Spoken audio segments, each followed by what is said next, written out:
Here's one of my favorite herbs for gastrointestinal problems, sore throat, dry mucous membranes, skin ulcers, and coughs that persist.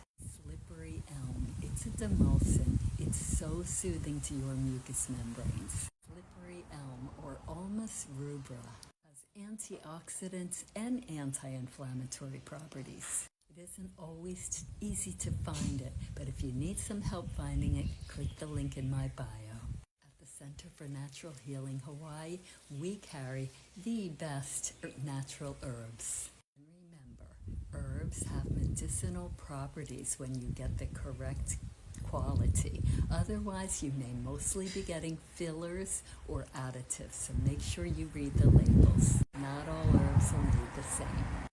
You have a stomach ache or an ulcer or just digestive imbalance or a cough, look for slippery elm. Type it in the comments so you remember slippery elm.